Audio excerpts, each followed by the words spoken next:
Good evening. My name is Mari Ruth Petzing, and I wanted to talk about a desire to reassure people about immigration enforcement in our community. I appreciate the desire to make people feel safe. It is terrifying. People are deathly afraid.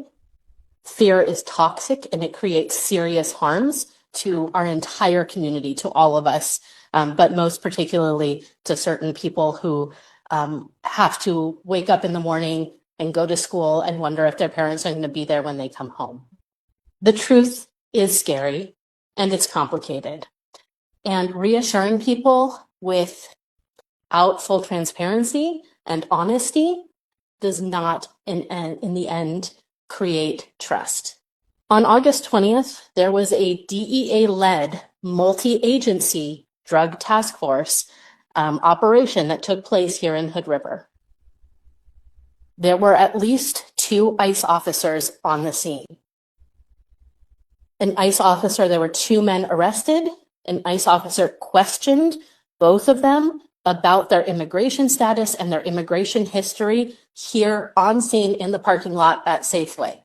We saw that the DEA, who was running the operation, went on their social medias to thank their, quote, local law enforcement partners.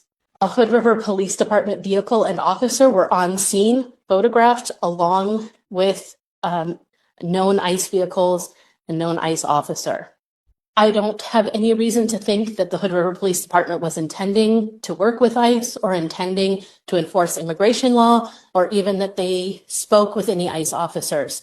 But when those truths are not acknowledged, it's difficult for people to trust what the city says. The DEA has long partnered with ICE. That has not changed, but it has increased. What has changed is the policies and the instructions to ICE officers. They've been ordered to arrest anyone they can. They have been allowed, in fact, suggested to engage in racial profiling.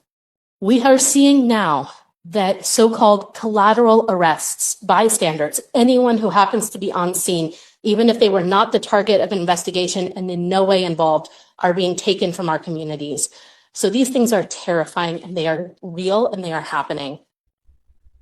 I note that in the cover sheet for the agenda for today, it states that Norport does not house ICE detainees. This is true-ish. Did anyone here see the story in the Oregonian of Nelson Pablo Morales, a man who was arrested by ICE and charged with violating Title II, Section 276 of the Immigration and Nationality Act, which is a criminal violation of immigration law?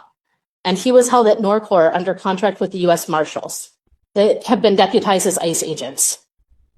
These things are happening in our community. When we don't acknowledge the truth, when we don't recognize the ways in which we are complicit, we don't build trust. Thank you.